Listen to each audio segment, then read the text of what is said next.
Salut tout le monde! Alors aujourd'hui on se retrouve pour une nouvelle vidéo où je reste assise devant vous à discuter et donc ce sera un peu différent des vlogs mais j'aime bien ce format de vidéo aussi où je peux parler un petit peu de mon expérience directement avec vous.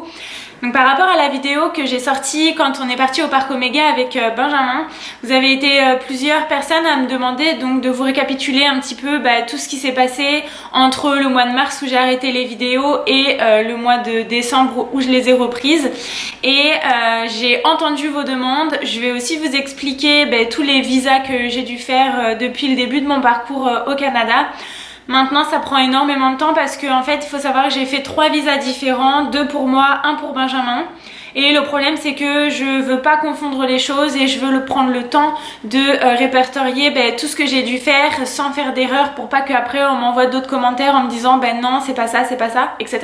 Et je sais que ce sont des vidéos qui intéressent beaucoup de monde parce que Dieu sait que c'est hyper compliqué toutes ces démarches de visa. On a beaucoup d'informations, faut savoir les trier. Enfin bref, je vous ferai vraiment une vidéo complète dessus.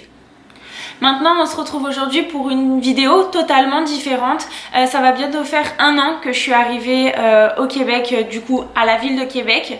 Et je voulais vous faire un autre type de bilan. Donc j'ai mon bilan 1 mois, pareil que je vous mettrai ici si vous l'avez pas vu. Ou bien c'est ici, en fait je sais jamais. En tout cas c'est un bilan que j'avais tiré au bout de 1 mois de résidence à Québec.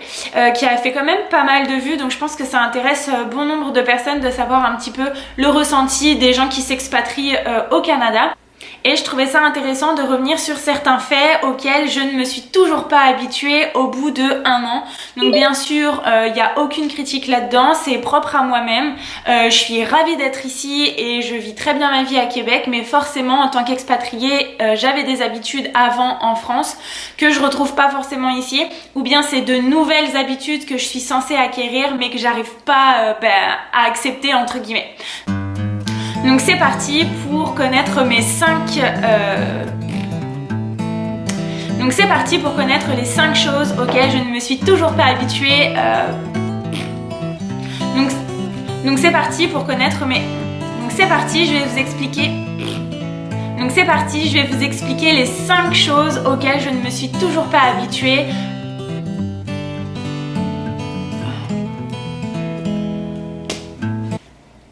Donc c'est parti pour que je vous explique mes 5 choses auxquelles je ne m'habitue toujours pas à Québec. Donc la première chose auquel je ne m'habitue pas, ce sont les taxes. Ça je pense que c'est propre à moi-même mais aussi à tous les étrangers qui ont l'habitude d'avoir les taxes incluses dans tout ce qu'ils payent. Vraiment on retrouve ce système de taxes à ajouter ensuite au Canada, aux États-Unis. Je me souviens plus si au Mexique c'était inclus. Au Mexique le pourboire n'est pas inclus mais les taxes sont incluses. En tout cas je suis plus sûre mais ici c'est l'enfer. Il faut rajouter les taxes au restaurant, dans les produits transformés pour les courses, dans le shopping, maintenant sur Netflix. Franchement quand moi je pense acheter un plat à 20 $ et qu'au final il me revient à 25 $, voilà c'est quelque chose encore, j'ai pas l'habitude, j'arrive pas dans mon cerveau à me dire attention là va falloir que tu rajoutes 15%. Par exemple j'ai gardé des tickets de caisse, admettons j'ai été à Sport Select, donc je vous montre le ticket de caisse.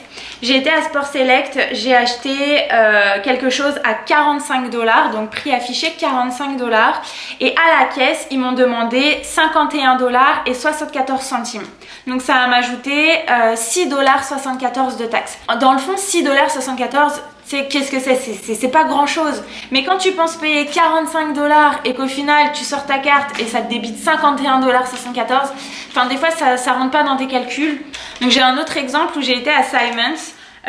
J'ai dépensé 119 $ chez Simons et ils m'ont rajouté entre la taxe TPS et la TVQ, ils m'ont rajouté 5,95 $ de TPS et 11,87 $ de TVQ. Donc je suis passée de 119 $ à 136 $ et 82 centimes. Donc je pense que c'est une gymnastique à faire dans le cerveau là pour prendre en compte ces histoires de taxes, mais en tout cas moi c'est toujours pas imprimé et je m'y habitue pas.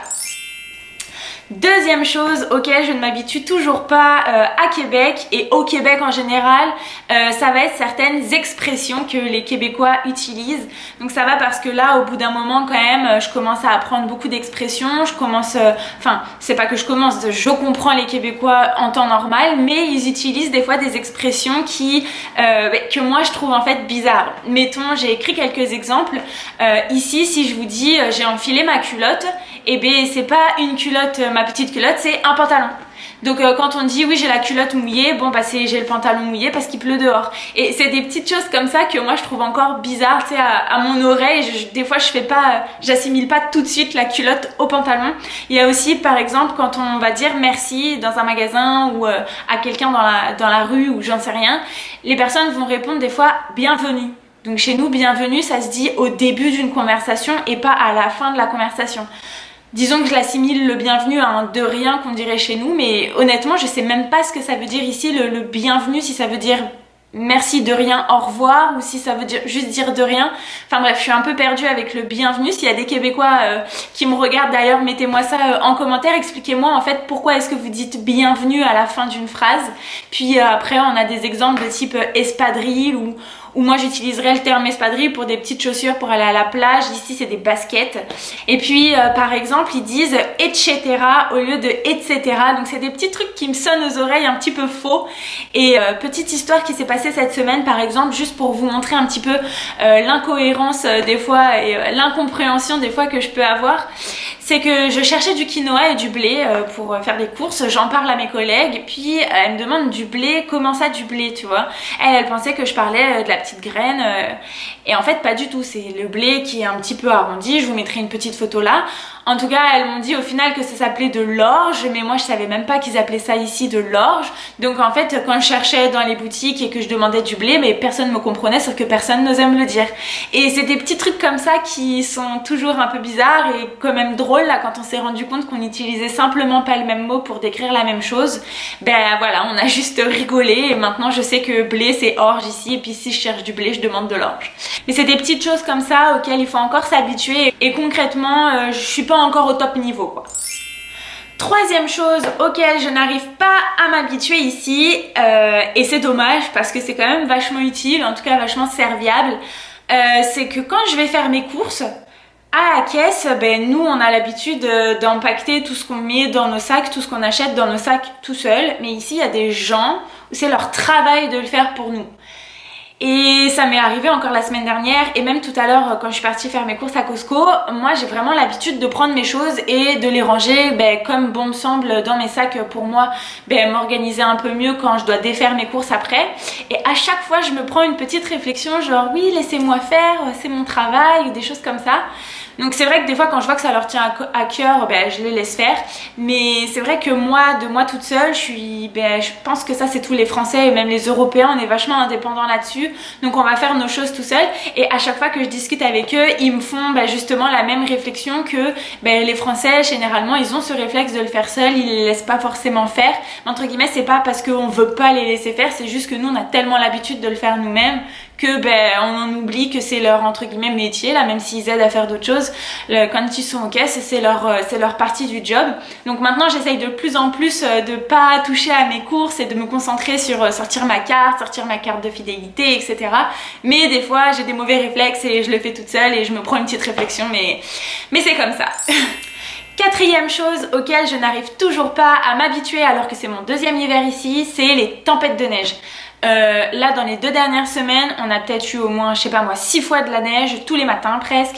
Puis concrètement ce qui m'embête c'est pas la température extérieure mais la neige qui vient dans les yeux, la neige qui reste coincée dans le cache-cou, du coup après t'es trempé ici donc t'as hyper froid, avec le vent là, Québec c'est hyper venteux, et t'as la neige qui sont sur les buttes de neige à côté des trottoirs, t'as toute la neige qui vient sur toi donc ça te trempe les jambes, ça te trempe le manteau, ça te trempe le bonnet, enfin je sais pas, je m'habitue pas, on voit rien. La dernière fois, je me suis pris, non mais vous savez pas, il y a de la slush, bon, il y a ce qu'on appelle la slush, c'est la neige un peu fondue, toute crado. La dernière fois, je rentre de l'institut, il faisait noir et il y a un bus qui passe, qui m'a aspergé de toute la slush qu'il y avait sur le côté du trottoir. Enfin, ça, je déteste. La dernière fois, je traverse, je loupe le trottoir. Ben oui, à cause de la neige, en fait, je voyais pas le niveau du trottoir. Ben, j'ai failli tomber. C'est que des choses comme ça pendant les tempêtes de neige, moi, qui m'énervent. La dernière fois, ben, je marchais, c'était de la petite neige, vous savez, qui brille un petit peu. Ben là, moi, je fais pas attention, je glisse. Pareil dans les escaliers, je glisse. Enfin, c'est que des choses comme ça et moi vraiment ça je m'y habitue pas, j'ai peut-être pas encore les réflexes, j'y vais comme ça, one shot, je fais pas tellement attention, des fois j'essaye mais bon quand il neige moi je me dis ça adhère et ça glisse pas, mais en fait je me fais toujours avoir, il y a une plaque de glace sous la neige et hop, donc non ça va trop vite ici, en plus il peut y avoir le matin zéro neige, les trottoirs bien déneigés, nickel, et le soir 15 cm de neige. Non, donc il y a plein de choses pendant l'hiver qui sont désagréables, mais les tempêtes de neige pour moi c'est le must du must du must.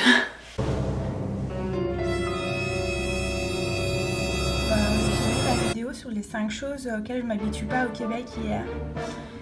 Et dedans il y avait les tempêtes de neige. Voilà. Donc quand vous êtes à pied, vous devez braver ça. Et encore là c'est un petit peu extrême. Vous comprenez que c'est pas très agréable. La 5e chose auquel je ne m'habitue toujours pas au Québec, et en fait c'est plus dans ma vie d'expatrié, c'est le fait de ne pas avoir de voiture. Moi clairement j'ai eu mon permis à 18 ans, j'ai commencé à conduire en conduite accompagnée à 16 ans et j'ai eu ma voiture dès mes 18 ans, donc je l'ai revendue que cet été parce que je savais que j'allais rester ici au moins pour 4 ans, mais pendant 6 ans j'ai été véhiculée. Les seuls moments où je prenais les transports c'était quand je me rendais à l'université, donc à Paris. Pour traverser Paris, clairement c'était plus rapide en transport qu'en voiture, mais sinon pour faire mes courses, pour aller voir mes potes, pour sortir, pour traverser la ville, j'en sais rien, même pour faire 300 mètres, des fois je prenais ma voiture, surtout quand il faisait froid, et ici je peux plus faire ça. Donc c'est une chose de pas avoir une voiture l'été, mais l'hiver c'est vraiment compliqué parce que vraiment des fois il fait vraiment... c'est compliqué.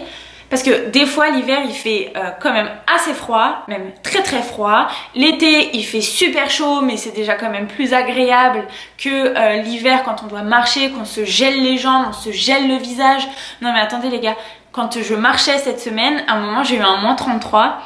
Mes yeux pleuraient, les larmes étaient en train de se geler, il y avait des cristaux à l'intérieur de mon écharpe qui étaient en train de se coller à mon visage, c'était une horreur. Donc voilà, si moi j'avais eu une voiture, clairement je serais allée au labo en voiture, peut-être pas tous les matins, mais en tout cas dans les jours où il fait extrêmement froid. Quand j'ai besoin de sortir au Vieux-Québec, il faut que je prenne le bus. Malheureusement les bus ici, en fait dans ma vidéo des bilans de 1 mois, j'avais dit que les bus étaient quand même pas mal desservis sauf au niveau de l'aéroport, mais en fait non, c'est juste que je prenais pas le bus vraiment beaucoup, mais là que je dois le prendre des fois pour me rendre au centre-ville, au Vieux-Québec, dans la partie basse de Québec, etc. Et je me rends compte que c'est hyper mal desservi. En tout cas, quelque chose que je m'habitue pas, c'est de devoir marcher dans ce grand froid polaire. Ensuite, j'ai un petit bonus parce que je voulais en parler, mais si fait, si chose, etc. Bon bref, le numéro 6, je l'aime pas trop, donc je voulais rester sur le 5 avec un bonus. Quelque chose que je m'habitue toujours pas, surtout quand je vois mes factures, c'est le prix de la Wi-Fi. Les gars, on va en parler un petit peu, j'ai noté les prix là sur mon cahier. Concrètement, j'ai une offre étudiante auquel j'ai appliqué du coup au mois d'août quand je suis arrivée pour qu'elle débute le mois de septembre. Je paye tous les mois. Asseyez-vous bien, surtout les Français parce que les Québécois, vous êtes habitués. Mais asseyez-vous bien, je paye 57,43 $ pour la Wi-Fi. J'ai une Wi-Fi illimitée, 50 mégabits là pour télécharger, mais je télécharge rien. Mais je paye 57,43 $. Donc ce prix c'est avec les taxes, sans les taxes mon forfait me revient à 49,95 $.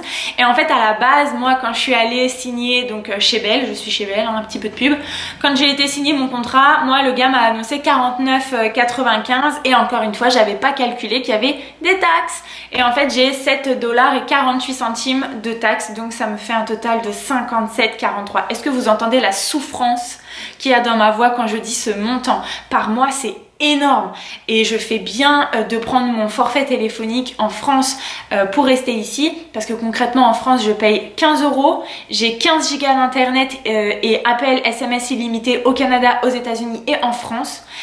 Et je paye 15 € quoi. 15 €, attendez, je vais vous faire un petit calcul. Donc 15 € ça fait à peu près 22 $ et 50 et même pas 22 $ et 5 centimes. Alors que ici les gens avec qui je discute, ben, ils payent genre 50 $ et ils ont 3 gigas d'internet et appel SMS illimité chez eux. Donc même pas en France, donc je pourrais même pas appeler chez moi en France. Et c'est une misère ici. Donc et j'ai noté, attendez les gars, j'ai noté pour avoir la télé, parce que là j'ai pas la télé, j'ai Netflix qui a d'ailleurs augmenté et que j'ai résilié mon contrat. La télé, bon, incroyable, ma vidéo vient de couper, je sais pas où est-ce que ça s'est coupé. En tout cas, j'étais en train de vous expliquer que la télé avec 15 chaînes au choix et internet, ça revenait à 150 $ 95 et concrètement, je ne paierai jamais ce prix-là pour avoir 15 chaînes de télé. Mais bon, on n'a pas le choix, il faut bien payer parce que de toute manière, on ne peut pas vivre sans Wi-Fi. Tous les étudiants qui me regarderont seront d'accord. Mettez un pouce bleu si vous êtes d'accord. D'ailleurs, mettez un pouce bleu si vous vous reconnaissez un petit peu dans tout ce que je viens de dire. C'est vrai qu'en tant qu'expatrié, c'est pas toujours facile de s'adapter. C'est pas toujours facile de s'habituer à tout ce qui change dans notre vie. En aucun cas, je le répète, c'est une critique que je suis en train de faire. J'adore les Québécois, j'adore leurs expressions, j'adore peut-être pas l'hiver, mais en tout cas j'aime bien les paysages avec la neige, on a des beaux ciels bleus, on a quand même des températures assez douces des fois, hein, on est d'accord, pas tout le temps, mais là je suis ravie d'être ici et d'ailleurs je compte faire la vidéo un petit peu inverse sûrement pour vous expliquer aussi qu'il y a des bons côtés à être partie de la France et surtout à être venue à Québec, au Canada. En tout cas, si cette vidéo vous a plu, mettez un petit pouce bleu, n'hésitez pas à vous abonner et à cliquer sur la petite cloche pour être tenu au courant à chaque fois que je sors une vidéo. En attendant, je vous fais plein de bisous et je vous dis à une prochaine vidéo.